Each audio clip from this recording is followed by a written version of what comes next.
To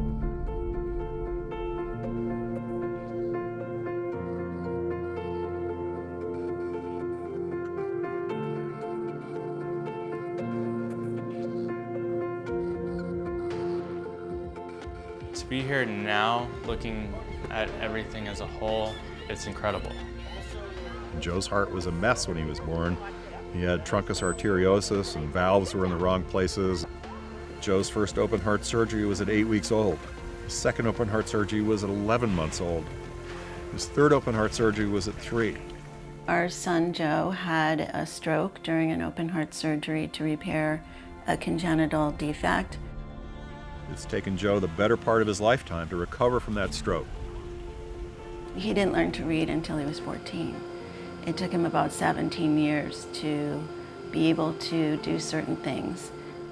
My wife, looking for a place for Joe to swim as a recreational therapeutic opportunity, found no public pools, and by some stroke of remarkable good luck, she saw a little ad in a local newspaper for what at the time was just a little mom and pop swim with a dolphin for the tourists program. My wife called the number, and the owner, in his mid-60s, listened to my wife very briefly describe our son Joe, 3 years old, just had a stroke, very disabled.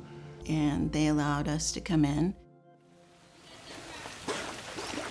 The owner grabbed a dolphin trainer and a bucket of fish and took my wife and my son Joe out on a dock, and that's when miracles started to happen. An amazing dolphin named Fonzie popped up in front of Joe. He tried to move to see where the dolphin was. And from the moment that Fonzie popped his head out of the water, I looked at him and I smiled. And he giggled for the first time in what seemed like months. And so as a clinical social worker and therapist and a mom, I just felt that maybe I had found something that could help him.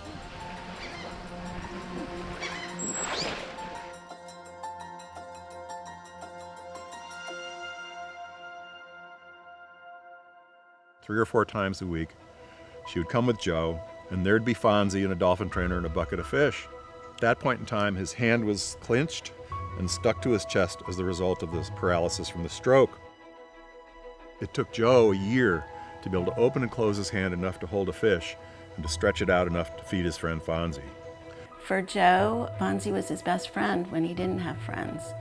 And Fonzie accepted Joe just the way he was. He was a dolphin that I really connected with, and we had a very special relationship. To put a paralyzed, visually impaired child in the water with a 700-pound mammal, a mom has to have incredible trust.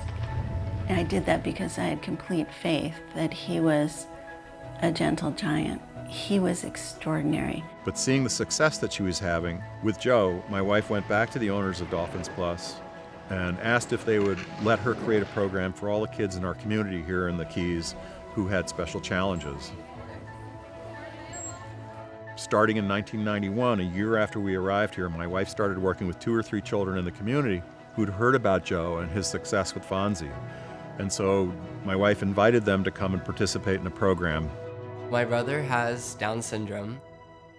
We became their first client in 1997 when Island Dolphin Care opened. Water provides a therapeutic resistance to the body and is very healing for a lot of people just to float around and not have the gravity of being in a wheelchair. It's extraordinary because we're showing people that despite the obstacles they face, they can still laugh and have fun and appreciate their life.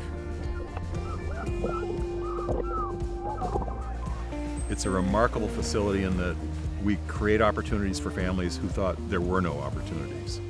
The results that we were experiencing were things that we could not express or explain by words, and we have never left.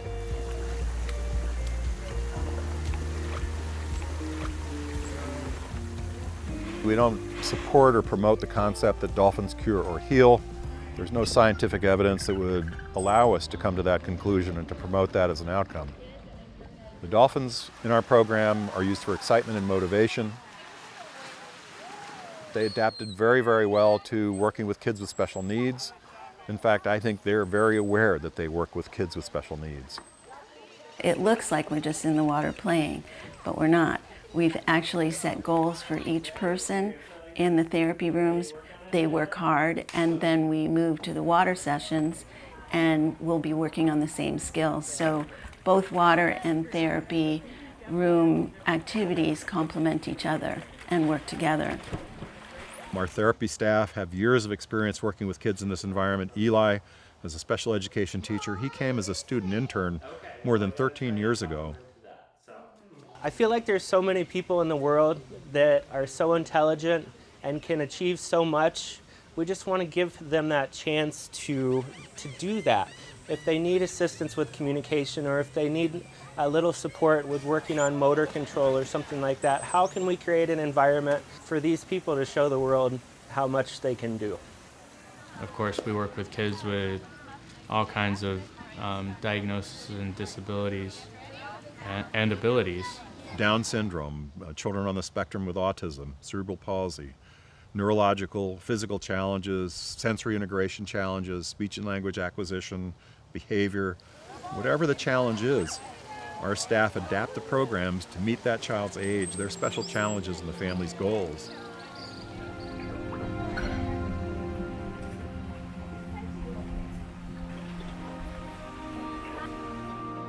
Fonzie passed away, we think he was in his mid-30s, so his passing was premature. What was remarkable was that when the doctors did Fonzie's autopsy, they discovered that his heart was half the size that it should have been for an animal of his age and weight. Fonzie was born with a congenital heart defect. Fonzie's congenital heart defect really sort of mirrored what our son had. Nobody can tell that Joe ever had a problem. And I believe, truly believe with every cell in my body, it's because he was motivated, because he was happy, because there were things that in front of him that he was so encouraged to do. For 2 years now, he's been training as a dolphin trainer. And he's just recently received his bridge, which is the whistle that dolphin trainers carry. He's totally in his element. He's getting to hang out with what are some of his best friends.